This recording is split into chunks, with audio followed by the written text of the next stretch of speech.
Bueno, hablando de los hechos, les cuento que la próxima semana va a comenzar el juicio oral y público por el asesinato de Solange Gravenheimer. Ustedes recordarán esa jovencita de 21 años que fue asesinada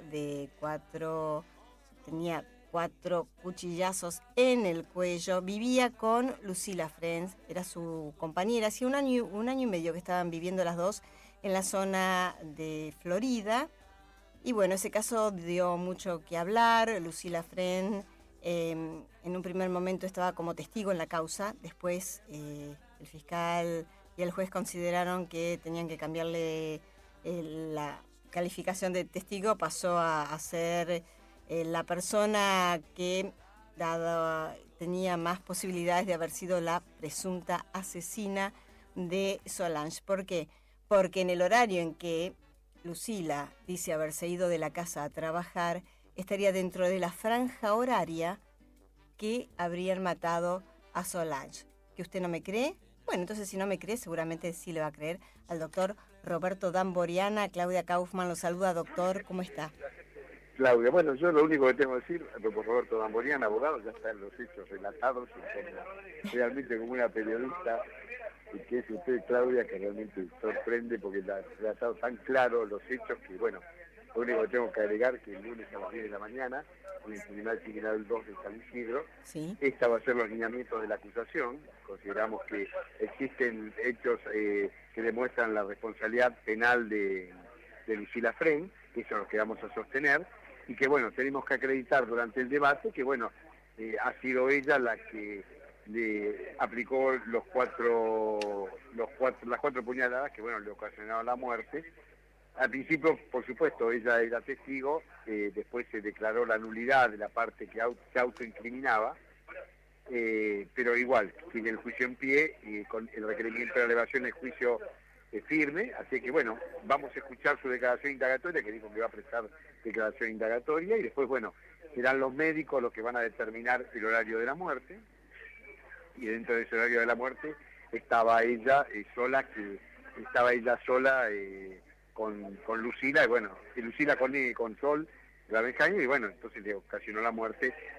Vamos a ver por qué motivos, si se pueden determinar, pero por lo menos nosotros tenemos serios elementos para continuar con esta acusación, ¿no?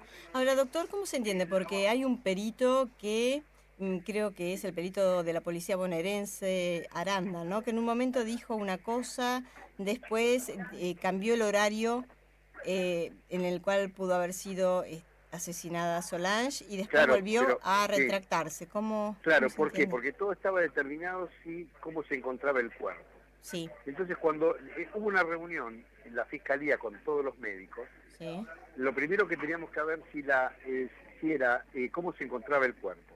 Porque lo que hace el médico, da su dictamen de acuerdo a lo que había interpretado, que había dicho el perito, el médico que había asistido a ver a la víctima en su momento, el primero que llegó. O sea, si era reductible o irreductible la rigidez mortuoria. Y ahí empezó a basarse todo esto. Pero después, cuando observamos lo que había dicho ese perito, ahí sí no hubo un cambio. Directamente dijo, no, si no era reductible la rigidez mortuoria, entonces el horario de la muerte es otro. Y ahí empezó todo el tema.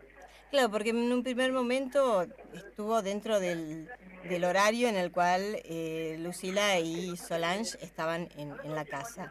Después lo modificó que pudo haber sido asesinada entre la 1:10 de la mañana hasta las 10:10 de la mañana. Solange había dicho después que quedó de la 1 en el horario, se presume que estaba 1, pero esto aparte de todo eso. Sí. También fue cómo se fue dando las distintas alternativas. Y ahí cuando llegamos nosotros a determinar que el horario de la muerte es a la 1.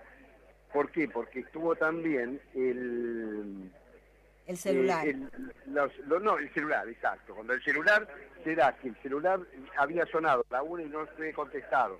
Los llamados que habían hecho también tampoco fueron contestados. Sí. Cuando llegan los peritos, cuando llegan la gendarmería a la casa para hacer la reconstrucción, el teléfono estaba desenchufado. Entonces todas esas circunstancias, más el despertador que había a la hora que había sonado, que se había quisiera despertar y que a la noche continuó sonando, hay todos esos elementos y que no pudo dar explicaciones claras también cuando se le tomó declaración indagatoria a Lucila French. Todos estos elementos llevaron a la sospecha, por lo menos para escucharla en un juicio oral y público, como vamos a empezar a partir del día lunes. Ahora tengamos... Ahí está. Sí, perdón, lo escucho.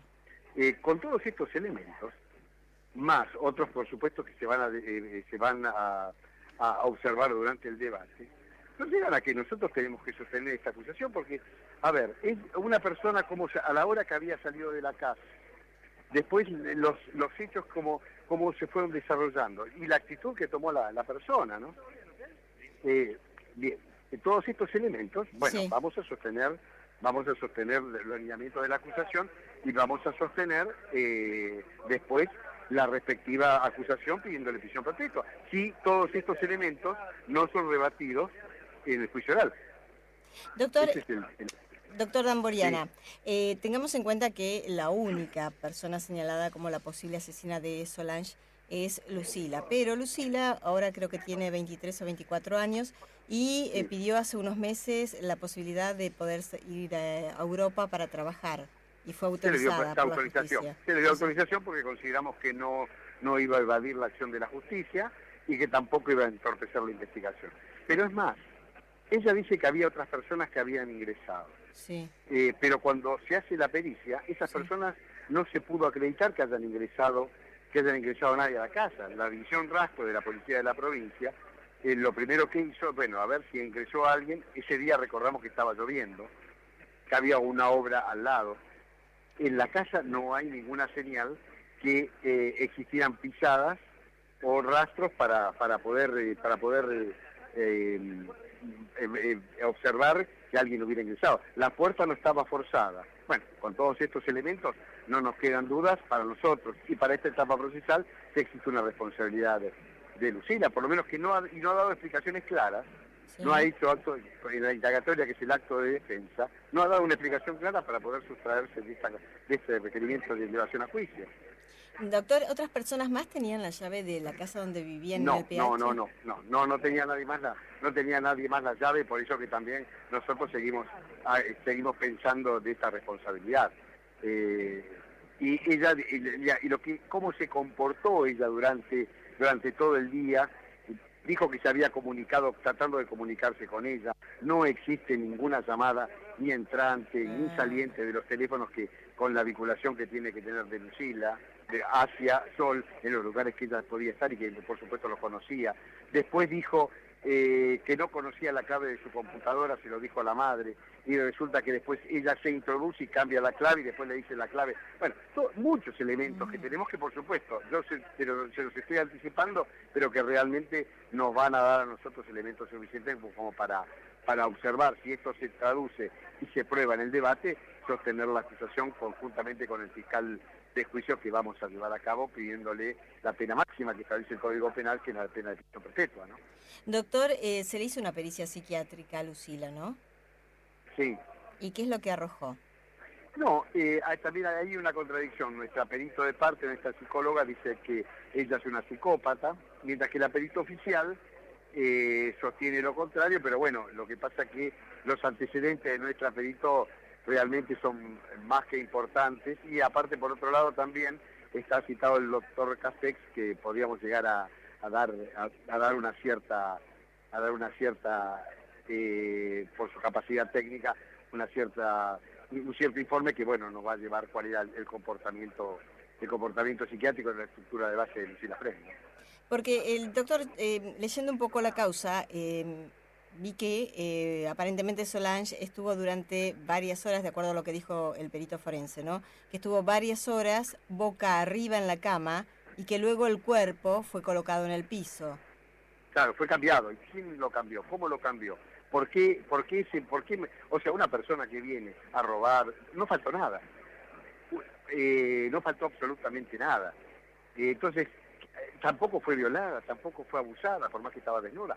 Todos estos elementos nos dan, y aparte fue algo pasional, porque nadie mata de la forma que se ha matado. ¿Por qué yo voy a cambiar el lugar? ¿Y qué pasó? Cuando se cambia el lugar, estas marcas también nos dan el horario de la muerte, que le quedaron impregnadas en el cuerpo. Bueno, todos estos elementos son los que, por supuesto, más otros que vamos a acreditar durante el debate, nos van a dar a que sostener esta acusación sin ningún tipo de inconveniente, salvo que, bueno, se dé que ella pueda dar explicaciones o que nos relate lo que ha pasado, que ella ha vivido. Bueno, Tal cual. no lo ha hecho, o sea, la que conocía la que conocía a Sol era Lucila, la que conocía los movimientos era ella, y nunca dio una explicación de lo que pasó esa noche.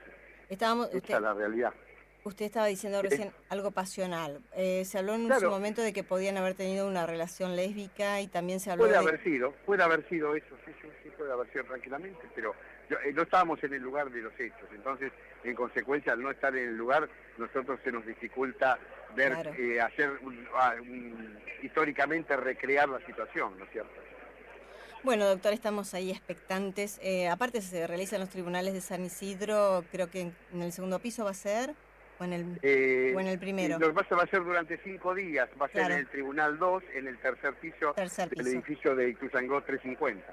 Sí, un edificio muy nombrado en estos días por la causa... Sí, porque está lo de García Belsunce. Tal exacto. cual, doctor. Lo que pasa es que la causa de García Belsunce está en la sala grande, en el entrepiso, y son 2 veces por semana, así que vamos a tener bastante trabajo técnico, ¿no? Tal cual, doctor.